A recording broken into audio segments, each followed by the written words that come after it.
하나님의 자녀가 되는 권세를 주신다고 말씀하셨습니다. 예수님을 구주로 영접하는 순간에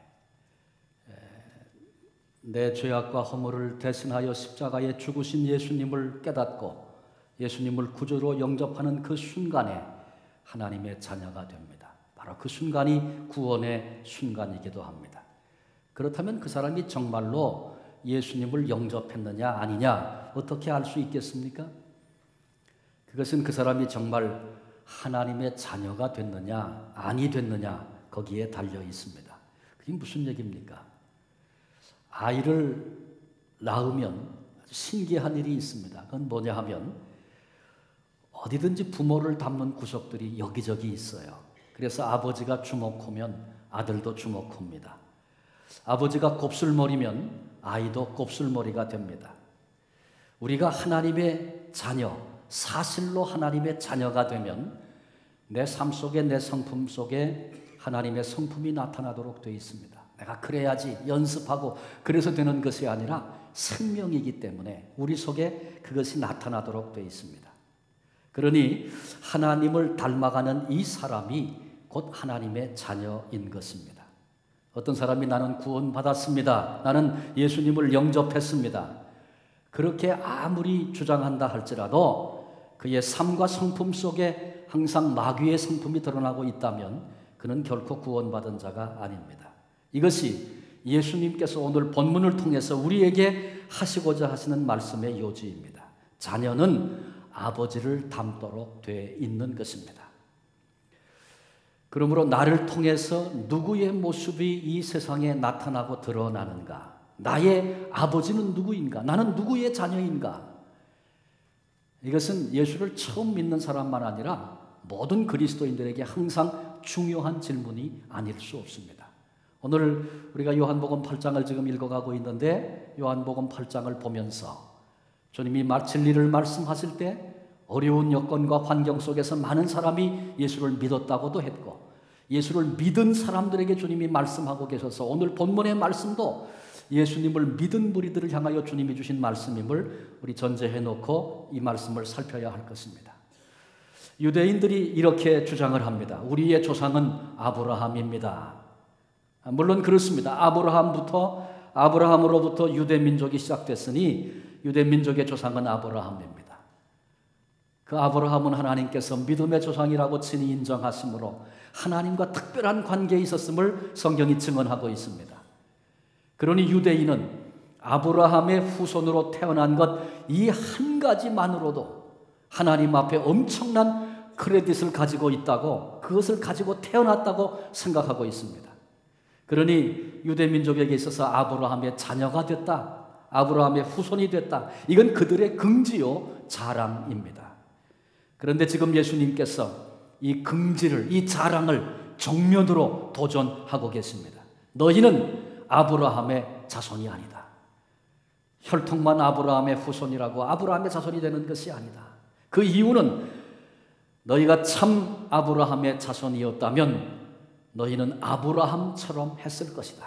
왜? 자녀는 아버지를 닮으니까. 창세기 18장에 보면 소돔과 고모라를 하나님께서 멸망시키기 전에 사자들을 보내셨던 때가 있었습니다. 그런데 아브라함이 그때 그 나그네를 알아보고 그 나그네를 영접했습니다. 환영했습니다. 대접했습니다. 그리고 그 말에 순종했습니다. 그런데 지금 너희들은 하나님의 사자로 온 나를 너희 유대인들이 지금 죽이려고 한다. 이게 주님의 말씀이죠. 39절 40절 말씀이 그 내용입니다. 그러니 너희는 결코 아브라함의 자손이라 말할 수 없다. 주님의 말씀입니다.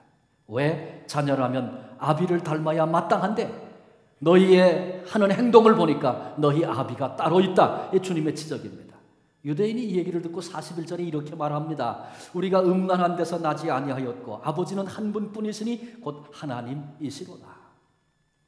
예수님의 동정녀 탄생에 대한 이야기는 이때 벌써 온 이스라엘의 소문이 다 났고 다 알려진 그런 사실입니다.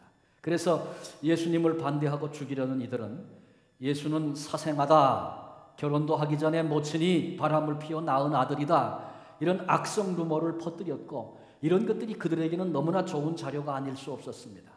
그래서 이 무리들이 지금 예수님께 직접 대놓고 얘기하는 것입니다. 우리는 너처럼 사생아가 아니다. 우리의 아버지는 한 분이신데 그분이 곧 하나님이시다. 예수님께서 바로 직언을 하십니다. 너희는 하나님의 자녀일 수가 없다. 만일 너희가 하나님의 자녀였다면 나를 영접했을 것이다. 왜? 나는 하나님께로부터 왔기 때문에. 나는 자의로 내 스스로 온 것이 아니고 하나님 아버지가 보내서 이 땅에 왔는데 만일 너희가 하나님의 자녀라면 나를 환영하는 것이 마땅하지 않겠는가. 그런데 너희가 나를 배척하고 이제 죽이려 하니 너희는 하나님의 자녀일 수 없다. 우리 주님의 말씀이셨습니다. 우리 주님께서 본문에 3가지 질문을 던지십니다. 그리고 그 질문을 통해서 하시고자 하시는 말씀이 있습니다. 그 첫 번째 질문이 43절에 어찌하여 내 말을 깨닫지 못하느냐, 그런 말씀이에요. 이렇게 물으시고는 주님이 직접 대답을 하시는데 이는 내 말을 들을 줄 알지 못함이로다. 너희가 아예 내 말을 들을 줄 모른다. 들어도 거부하고 귀에 들어오지도 않고 받자마자 튕겨버리는 그런 일들이 왜 그런 줄 아느냐. 44절에 너희 아비 마귀에게서 났으므로, 마귀가 너희의 아비이기 때문에 내가 진리를 말해도 너희가 그 말을 듣지 못한다. 주님의 말씀입니다. 두 번째 질문은 너희 중에 누가 나를 죄로 책잡겠느냐. 내가 거짓말한 것 있으면 말해봐라. 내가 나쁜 짓을 했다면 한번 말해봐라. 내가 죄 짓는 것 보았다면 너희가 한번 말해봐라. 나는 의롭거늘 어찌하여 배반하고 미워하고 핍박하고 죽이려고 하는가. 이는 너희가 하나님의 자녀가 아니고 마귀의 자녀이기 때문에 그렇다. 세 번째 질문은 내가 진리를 말하는데도 어찌하여 나를 믿지 아니하느냐. 46절 말씀이죠. 이렇게 물으시고는 주님이 47절에 바로 설명하십니다. 하나님께 속한 자는 하나님의 말씀을 듣나니 너희가 듣지 아니함은 하나님께 속하지 아니하였음이로다. 예수님이 계속 이 3가지 질문을 통해서 드러내시는 초점이 있어요. 그건 뭐냐 하면 너희는 아브라함의 자손 아니다. 너희는 하나님의 자손 아니다. 너희는 마귀의 자녀다. 이런 말씀을 하시는 거예요. 유대인을 향해서 너희가 마귀의 자손이다, 그렇게 주님 말씀하셨는데 마귀의 특성을 본문에 예수님이 2가지로 말씀했습니다. 한 가지는 처음부터 살인한 자요 그랬어요. 너희가 아비인 마귀를 닮아서 지금 나를 죽이려고 하는도다. 주님의 말씀이죠. 두 번째 마귀의 특성은 거짓말장이라는 거예요. 그래서 거짓으로 속인다는 거예요. 그런데 너희 유대인들은 마귀를 닮아서 지금 진리를 미워하고 진리를 받아들이지 않고 거짓만을 사랑하고 있다. 너희는 너희 아비를 닮아서 그렇다. 우리 주님의 말씀입니다. 그러니까 마귀의 자식이 됐다는 증거는 말씀과 진리를 거부합니다. 그리고 항상 미움으로 삽니다. 왜 미움으로 산다고 말씀을 드리냐 하면 마귀의 특징은 살인과 거짓이라고 그랬죠. 그러니까 진리를 거부하고 거짓으로 살고 그다음에 살인하며 산다. 그렇게만 말하면 나는 사람 죽이지 않았으니까 나랑 상관이 없어. 우리 그렇게 쉽게 생각합니다. 근데 그렇지 않다는 거죠. 미움은 살인과 똑같습니다. 예수님도 그렇게 말씀하셨어요. 형제에 대해서 노하는 자마다 이미 저를 죽인 것과 같다. 요한일서 3장 15절은 이렇게 말합니다. 그 형제를 미워하는 자마다 살인하는 자니 살인하는 자마다 영생이 그 속에 거하지 아니하는 것을 너희가 아는 바라.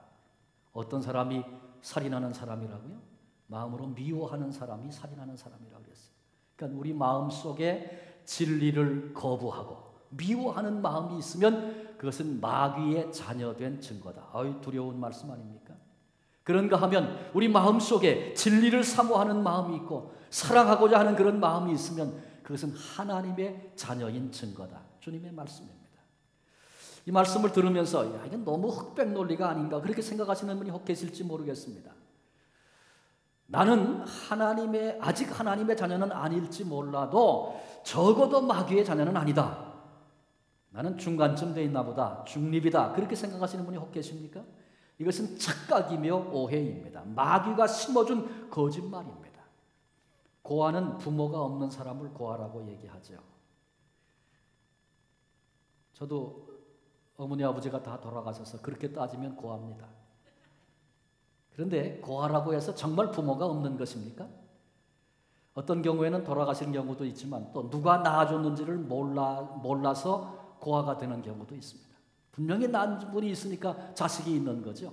근데 누가 낳아줬는지를 몰라. 그래서 고아로 일생을 삽니다. 모를 뿐이지 반드시 부모는 있는 것입니다. 그러니까 부모가 없는 것이 아니고 부모가 누군지를 모르는 거죠. 여러분 기억하십시오. 우리의 소속은 둘 중에 한 가지입니다. 하나님의 자녀이든지 아니면 마귀의 자녀이든지. 물론 내가 영적으로 무지해서 잘 모를 수는 있어요. 그렇지만 반드시 둘 중에 한 곳에 내가 속해 있다는 사실을 알아야 합니다. 여러분 알고 계십니까? 인생이 모두가 다 이 땅에 출생할 때는 마귀의 자녀로 출생한다는 사실을. 에베소 2장 3절은 이렇게 말합니다. 전에는 우리도 다 그 가운데서 우리 육체의 욕심을 따라 지내며 육체와 마음에 원하는 것을 하여 다른 이들과 같이 본질상 진노의 자녀이었더니. 다 우리는 전에는 진노의 자녀이었던 사람들입니다.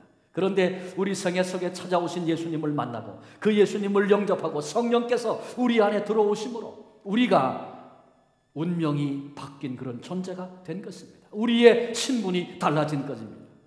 지금까지는 마귀의 자녀였는데 하나님께서 우리를 입양하셨어요. 자녀로 삼으셨어요. 그래서 이제 우리가 하나님의 자녀가 된 것입니다.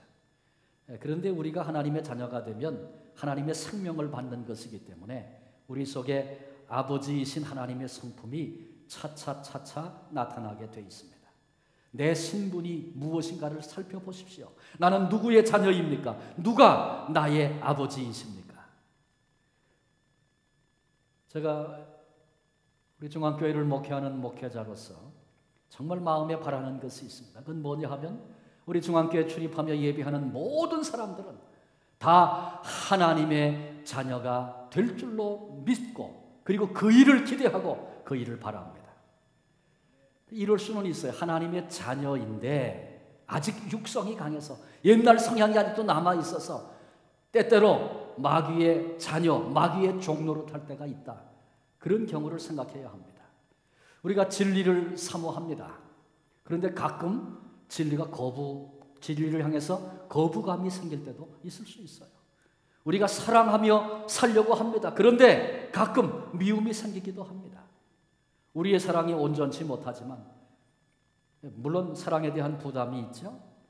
신분은 하나님의 자녀인데 가끔은 때때로 마귀의 자녀, 마귀의 종노릇을 할 때가 있다 그런 얘기죠. 근데 생각해 보면 이건 아주 심각한 문제입니다. 왜냐하면 우리들의 옛 아비였던 마귀는 거짓으로 우리를 속여 끌고 가서 우리를 멸망의 자리로 떨어뜨리려고 하는 게 옛 아비 마귀의 속성입니다. 그런데 이제 우리가 하나님의 자녀로 예수 그리스도의 십자가로 말미암아 하나님의 자녀로 양자로 양녀로 그렇게 입적이 됐습니다.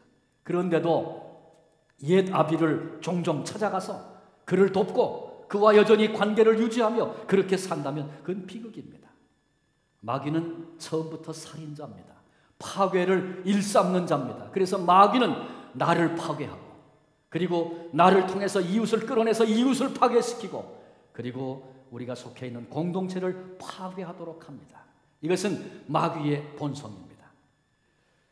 우리는 하나님의 자녀가 됐기 때문에 천국에 가서 그날 아버지께로부터 너 참 수고했다 칭찬과 상급을 주시는 그 은혜의 자리에 서는 그런 삶을 우리가 이 땅에서 살아야지. 이 땅에서 마귀 자녀 노릇하다가 자신도 다치고 이웃도 다치고 공동체도 다치게 한다면 그날 하나님 앞에 서서 뭐라고 말씀을 드릴 수 있겠습니까?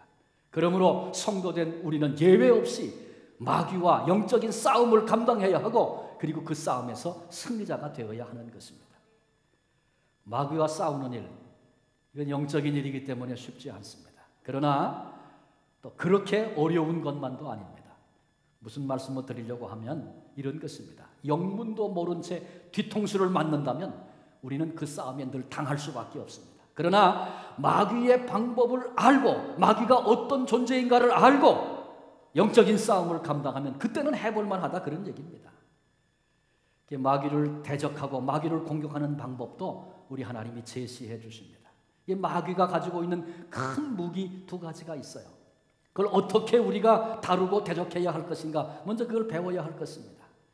마귀가 가지고 있는 무기가 뭐라 그랬어요?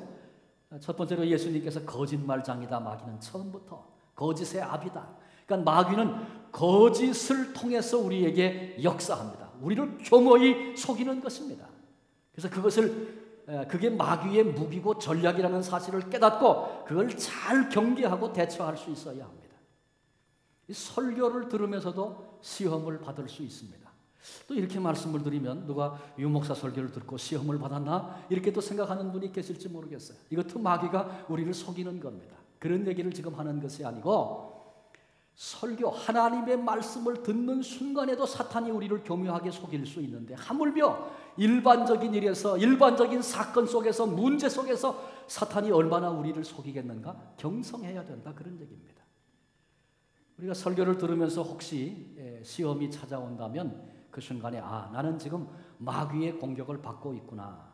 내가 이대로 끌려가면 마귀의 종노릇밖에 할 수 없다. 깨달아야 합니다. 근데 이제 답답한 일은 이런 것 같아요. 어떤 사람은 물질의 노예가 돼 있어요. 물질 때문에 영적으로 크지를 못해요.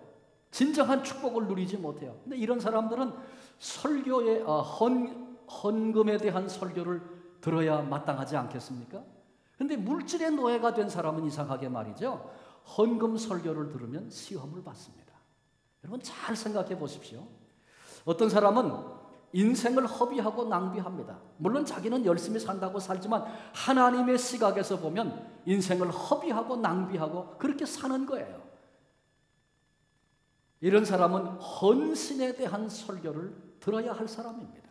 근데 그런 사람은 말이죠. 헌신에 대한 설교 앞에서 시험에 빠집니다. 이상하잖아요.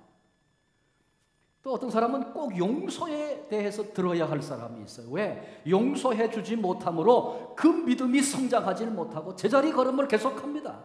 그런데 이런 사람은 용서에 대한 설교를 들으면 꼭 시험에 듭니다. 점검해 보면서 이런 것은 도대체 누구의 역사인가? 왜 그런 일이 벌어지는가?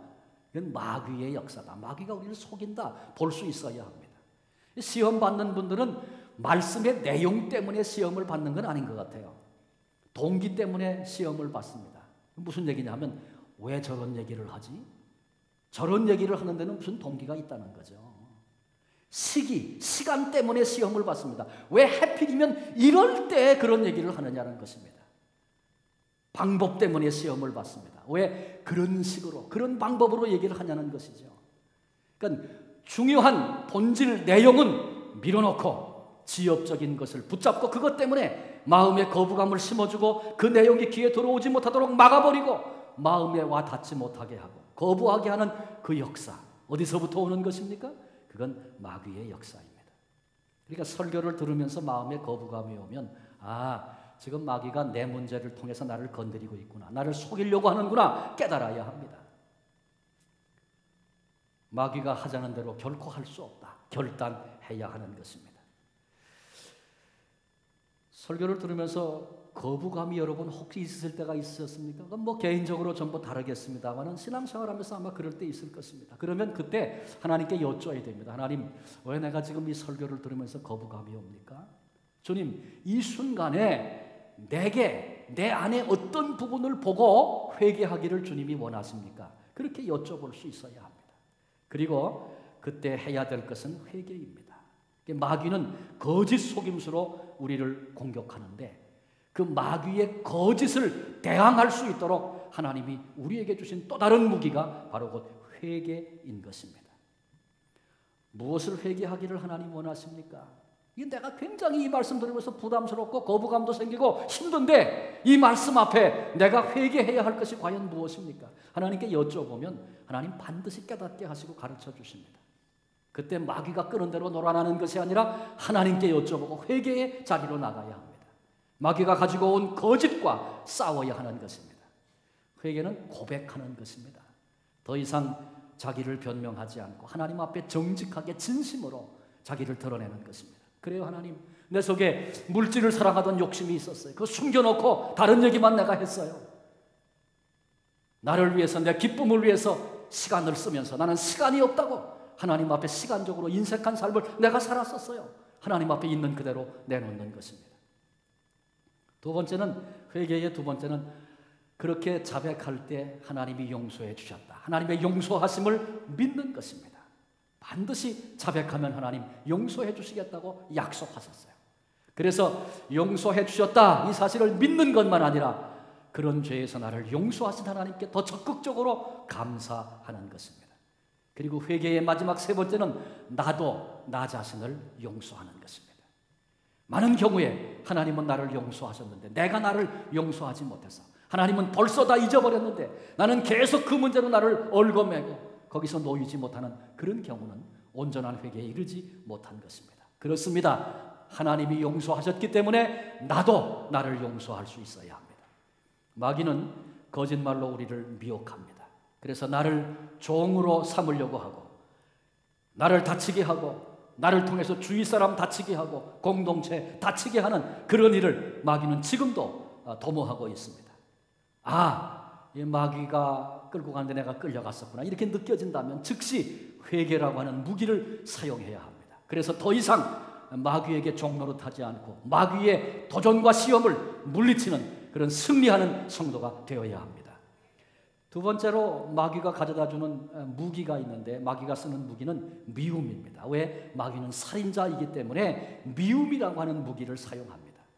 우리 마음속에 미운 마음이 생기면은 그때는 마귀가 지금 공격을 하고 있구나 이렇게 눈치를 채야 합니다. 그리고 하나님이 주신 무기를 그때 빨리 사용해야 되는데 하나님이 주신 무기가 뭐냐 하면 용서라고 하는 무기입니다. 누군가 밉다고 느껴진다면 내가 그 사람을 용서하지 못한 증거입니다.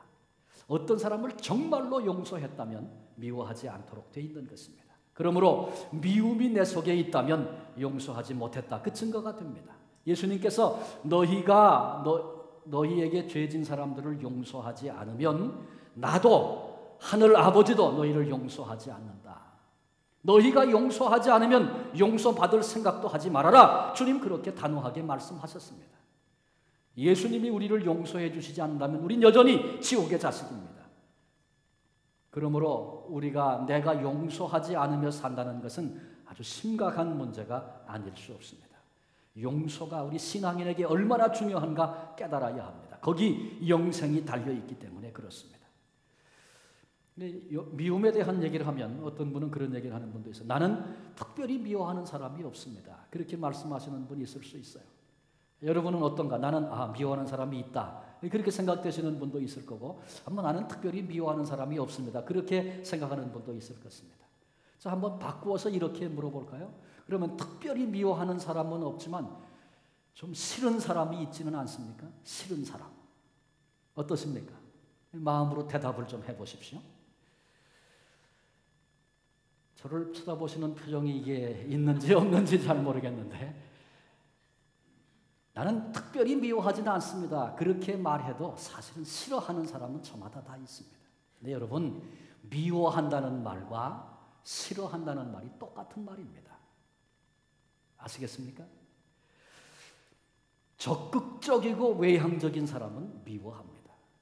소극적이고 내향적인 사람은 싫어합니다. 자기 성향에 따라 다른 것이지 그 내용은 똑같은 것입니다. 그러므로 그리스도인은 싫어하는 사람이 있으면 안 된다. 우리 먼저 가슴에 담아둬야 합니다. 왜? 싫어하고 미워하면 지옥 가니까 심각하게 이 문제를 생각해야 된다. 그런 얘기죠. 나는 특별히 미워하는 사람이 없습니다. 이렇게 피하고 그것 때문에 안심해서는 안 됩니다. 우리가 주기도문을 외울 때마다 우리가 우리에게 죄 지은 자를 사하여 준 것 같이 우리의 죄를 사하여 주옵시고 아무렇지도 않게 주기도문을 통해서 기도합니다. 그러면서 심지어 어떤 분은 도대체 내가 왜 그 사람을 용서해 줘야 합니까? 이렇게 대놓고 반문하는 사람도 있습니다. 기본이 철저하게 무시되고 있는 것입니다. 미워하면, 싫어하면 내가 마귀의 자녀인 증거입니다. 생각해보니까 나는 마귀 자녀 아니여. 하나님의 자녀가 분명해. 그런데도 여전히 미워하고 싫어하십니까? 그렇다면 속아서 지금 오늘 마귀의 자녀 노릇, 종노릇 하고 있는 것입니다. 하나님의 자녀로 태어나면 그 속에 생명이 있기 때문에 하나님의 성품이 나타난다 그랬죠? 근데 그러지 않고 나에게 잘못된 것이 나타나면 아이를 낳아 놓았는데 아이가 성장하지 않고 제대로 크지 못하면 얼마나 부모에게 고통이 됩니까? 그건 비정상인 것입니다. 그런데 비정상적인 모습으로 계속해서 신앙생활을 한다면 그건 비극이라는 말씀입니다. 하나님께서 용서하라. 이것은 마귀가 가져다주는 미움이라고 하는 마귀의 강력한 무기 앞에 대처할 수 있는 또 다른 무기로 우리에게 허락하신 것이 용서하라는 것입니다. 근데 용서는 단순히 그냥 참아주는 것을 말하지 않습니다. 오히려 더 적극적으로 그 사람을 위해서 축복 기도를 해줄 수 있을 때 비로소 용서가 된 것입니다. 이거 축복 기도도 건성으로 하는지 진짜로 하는지 어떻게 압니까? 그렇게 질문할 수 있겠죠. 그런데 진정으로 용서하고 진정으로 축복 기도를 했다면 그 사람을 도울 일이 생겼을 때 기꺼이 도와줄 수 있게 됩니다. 그러면 그건 진짜 한 거예요. 도와줄 일이, 그 사람이 어려움이 생기고 도와줄 일이 생겼는데 난 상관없어, 이렇게 생각한다면 용서하지 않은 것이고 진정으로 축복하지 않은 것입니다. 용서는 하지만 다시는 상종하지 않겠다, 이렇게 말하는 사람도 있습니다. 여러분, 이거 두려운 얘기입니다. 용서하지 않은 것입니다. 마귀가 주는 이런 모든 마음들, 하나님이 주시는 참된 용서로 반드시 해결하고 나가는 성도들이 되어야 합니다. 마귀는 거짓과 미움이라고 하는 무기를 가지고 우리를 공격합니다. 근데 하나님께서 우리에게 회개와 용서를 그 마귀의 권세와 대적하는 무기로 우리에게 주셨습니다. 여기에 참된 자유함이 있고, 여기에 참된 행복이 있고, 여기 참된 평강이 있는 것입니다. 그리고 이것을 누리는 바로 그 사람이 하나님의 자녀입니다. 우리 중앙교회는 하나님 나라를 위해서 이 시대에 부르심을 입은 교회입니다. 우리 교회가 금년에 40주년을 맞이하고 지나간 역사들을 하나님 앞에 정리하고 새로운 출발을 하려고 하는 이 시점에 우리는 우리 교회가 정신을 차리고 이 시대 속의 사명을 감당하는 교회가 되어야 되겠다, 이게 일어나려고 하면 치열한 사탄의 공격이 있을 것이다, 이렇게 예측할 수 있어야 합니다. 말씀을 듣고 보니까 나도 모르게 때때로 속아서 마귀의 종로로 됐군요, 그렇게 느껴진다면 우리는 즉각 회개하고 또 용서하면서 하나님이 주신 무기를 바로바로 사용해야 합니다.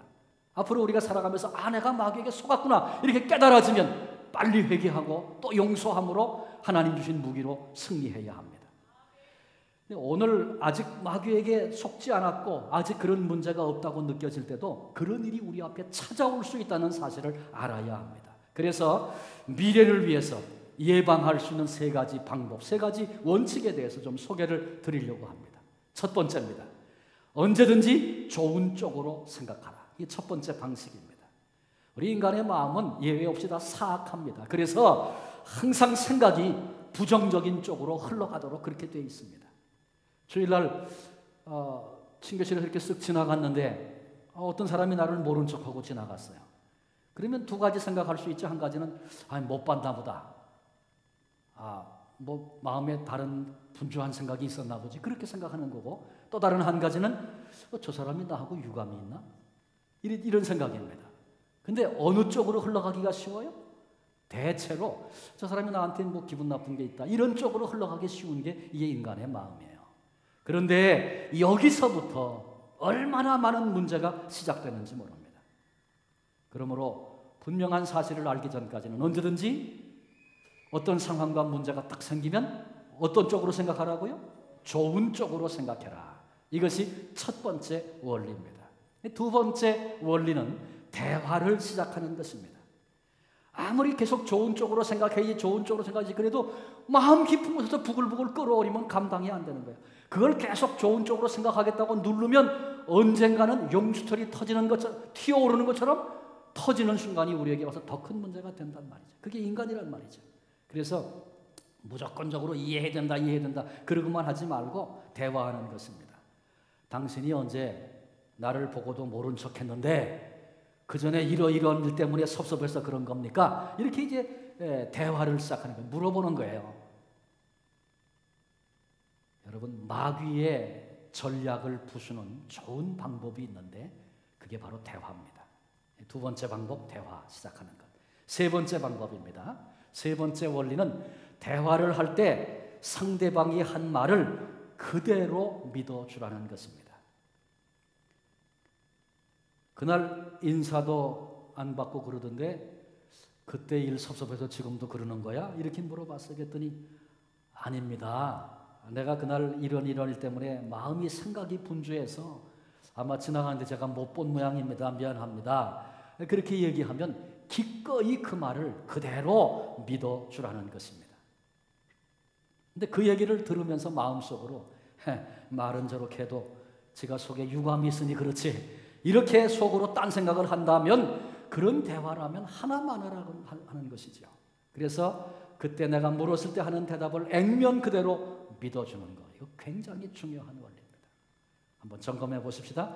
마귀의 시험에 들지 않도록 경계하려면 첫 번째, 좋은 쪽으로 생각해라. 두 번째, 대화를 시도해라. 세 번째, 말 그대로 믿어줘라.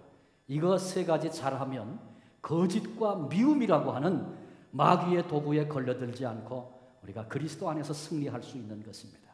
우리가 마귀의 전략을 잘 알고 잘 준비해야 합니다. 그래서 마귀에게 틈을 주지 않는 그런 복된 성도들 되시기를 바랍니다.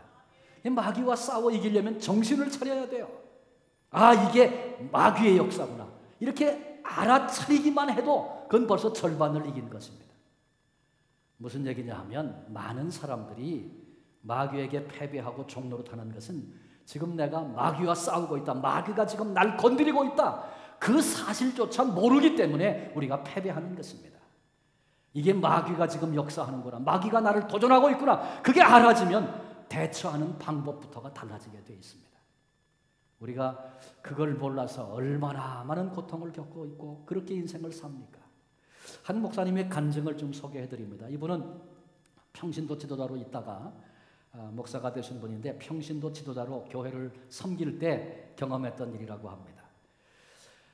그분이 교회를 섬길 때 담임 목사님이 있는데 그 담임 목사님은 아주 목표 지향적인 분이셔서 연초가 되면 금년에는 목표가 몇 명입니다 뭐 그러기도 하고, 조용기 목사님을 너무 좋아해가지고 교인이 100명밖에 안 되는데 1000명 성도를 운운하고 매일 그러시는 분이에요.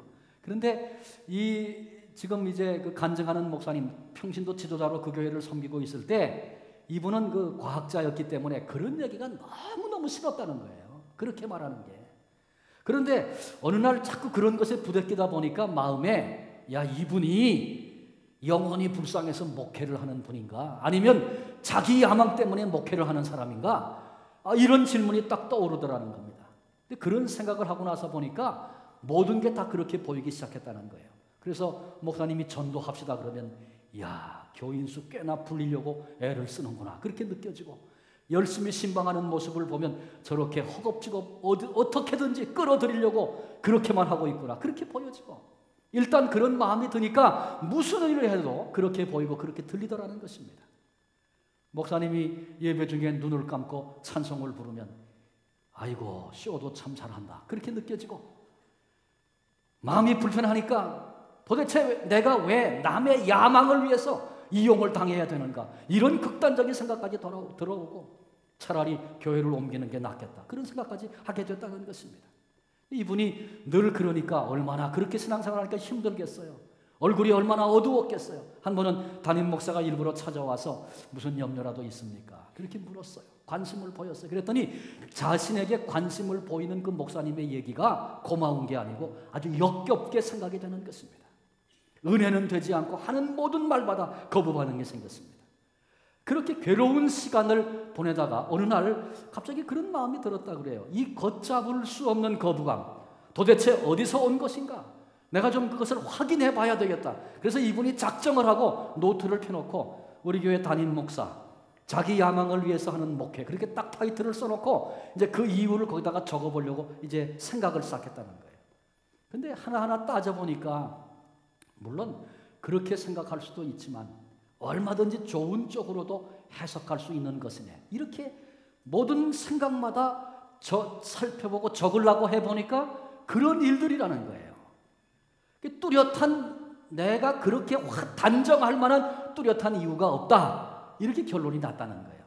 근데 그 순간에 퍼뜩 드는 생각이, 아하, 내가 지금 마귀에게 공격을 받고 있구나, 이렇게 생각이 되더랍니다. 이런 깨달음이 왔답니다.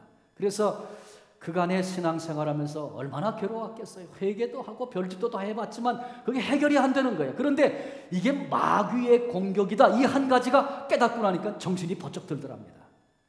그래서 어떻게 마귀와 싸워서 이겨야 되는가, 방법을 또 모르겠더래요. 근데 성경을 읽다가 야고보 4장 7절, 그런즉 너희는 하나님께 복종할지어다, 마귀를 대적하라, 그리하면 너희를 피하리라.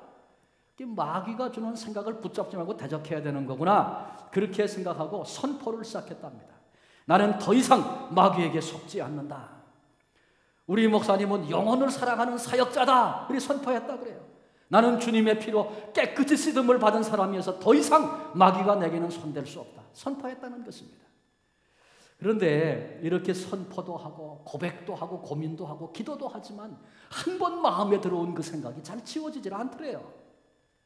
그래서 하나님 내게 은혜를 달라고, 이게 마귀의 공격이라고 깨닫게 했으면 하나님 승리하게 해주십시오. 그리고 기도하고 고민을 했는데 어느 날 금요 기도회에 참석을 해서 이제 기도하고 있는데, 그날 목사님이 강단에서 내려와가지고 어떤 교인 몸에 이렇게 손을 얹고 간절하게 기도를 하시더래요. 목사가 내려와서 교인 몸에 손을 얹고 기도하는 건 특별한 일 아니죠. 그런데 많이 봤던 그런 모습인데 그날 그 모습을 보는 순간에 저렇게 영혼을 불쌍히 여기고 기도해 주는 분을 내가 왜 의심했는가, 그런 생각이 마음에 확 들어오더랍니다. 이런 생각을 통해서 자신의 마음이, 묶여있던 마음이 풀리는 것을 이분이 느꼈다고 고백을 합니다. 그분이 나중에 목회자가 돼서 그때 일을 이렇게 돌아다 보면서 그때 마귀가 떠났구나, 이런 고백을 이분이 하게 됐다는 것입니다. 그 이후에 그는 행복한 신앙생활을 했고 그 교회에서 목회자로 소명을 받았고 그 목사님 밑에서 훈련받아 좋은 목회자가 됐다는 그런 감정을 들었습니다. 우리도 마귀와 싸워서 이기기 위해서는 마귀의 작전을 깨닫고 분별할 수 있어야 합니다. 내 속에 밀려드는 걷잡을 수 없는 거부감, 걷잡을 수 없는 미움, 걷잡을 수 없는 분노, 걷잡을 수 없는 슬픔, 걷잡을 수 없는 염려, 걷잡을 수 없는 두려움, 이 모든 것들은 다 마귀로부터 오는 것임을 알아야 합니다. 그거 알아야 우리가 영적인 싸움에서 승리할 수 있는 것입니다. 우리는 더 이상 속아서 마귀의 종로로 타는 자가 되어서는 안 됩니다. 오늘 주님께서 우리의 조상은 아브라함입니다, 우리의 조상은, 우리의 아버지는 하나님입니다, 아주 자신만만하게 얘기하는 유대인들을 향해서 너희의 아비는 아브라함이 아니고 하나님이 아니고 마귀다, 아주 심한 말씀을 주님이 하셨어요. 우리의 신앙을 다시 한번 되돌아 점검해 보아야 할 말씀 앞에 우리 모두가 지금 서 있는 것입니다. 우리는 나는 누구의 자녀인가, 나의 아버지는 누구인가 살펴야 합니다. 그리고 우리 모두 하나님의 자녀라면 하나님이 주시는 축복을, 하나님이 주시는 능력을, 하나님이 주시는 평강을, 하나님이 주시는 기쁨을 오늘 여기서 누리며 살아야 하나님의 자녀이지 않겠습니까? 그렇습니다. 이 사람이 진정 하나님의 사람입니다. 여전히 아직 인간의 몸, 육신을 입고 있기 때문에 옛 성향이 나를 붙들고 옛 사고방식이 나를 종종 끌고 가지만 그럼에도 불구하고 조금씩 하나님을 닮아가고, 그런 것들은 하나님께로부터 온 것이 아니고 나를 속이려고 하는 악한 영의 속임수고 무기고, 그리고 그래서 결국은 미움으로 거짓으로 나를 끌고 가는 세력이 있다는 사실을 분별하고 오늘 하나님의 자녀답게 하나님이 주신 무기를 사용해서 회개라고 하는 무기, 용서라고 하는 무기를 사용함으로 사탄의 괴계와 도전을 즉각 물리치고 다시 하나님이 주시는 승리를 맛보며, 그래서 우리에게 주신 그 평안을 잃지 않고 남은 생에 그렇게 승리하며 살아갈 수 있는 우리 모든 성도들 한 분 한 분 모두가 다 하나님의 자녀로 그렇게 살아가게 되시기를 주님의 이름으로 축원합니다. 기도하시겠습니다. 나는 아브라함의 후손이라고, 나는 하나님의 아들이라고 그렇게 생각하고 있던 유대인을 향해서 너희의 아비가 마귀다 라고 지적하시는 주님의 말씀 앞에 저희들이 함께 고개 숙였습니다. 나는 누구를 닮아가고 있는가? 나를 통해서 누구가 드러나고 있는가? 날마다 질문하게 하시고, 하나님, 혹시 사탄과의 싸움이 시작됐는데 그 사실조차 알지 못한 채 여전히 실패와 패배의 자리에서 신음하며 절규하는 그런 모습으로 오늘을 살아가지 않도록 하나님, 저희들을 긍휼히 불쌍히 여겨 주시옵소서. 대적할 무기 회개와 그리고 용서의 무기를 우리에게 주시니 감사합니다. 깨닫는 순간 내가 마귀에게 속았음을 그대로 인정하며 하나님 앞에 정직하게 서게도 하시고, 미움이 있다면 하나님 앞에 다시 일어서 용서의 가슴으로 나아가게 하소서. 주님이 나를 용서하신 것처럼 나도 그를 용서하고 그리고 축복할 수 있는, 필요를 채우고 도울 수 있는 그 자리까지 나아갈 수 있는 진정한 하나님의 자녀들이 되게 해 주시옵소서. 그래서 우리 남은 생에 사탄의 괴계를 이제 깨닫고 분별하며, 그래서 대적하고 싸워 물리쳐 여기 하나님 나라가 이루어지는 일에 거룩하게 아름답게 쓰임받는 한 분 한 분 되게 하소서. 우리 하나님의 기쁨이 되는 하나님의 자녀들 다 될 수 있도록 은혜 베풀어 주옵소서. 시작된 이 한 주간 우리 모두의 삶 속에서 사탄이 어떻게 공격해 오고 있는지를 분별하는 지혜를 우리에게 주시옵소서. 무기를 쓸 수 있는 아버지 하나님 용사들이 되게 해 주옵소서. 그래서 한 주간의 삶 속에 승리했던 결과를 가지고 아버지 앞에 나와 또 예배할 수 있도록 온 성도들을 이 주간 그렇게 축복하시고 승리케 하시옵소서. 우리를 하나님의 자녀로 만들어주신 예수 그리스도의 이름으로 기도합니다. 아멘.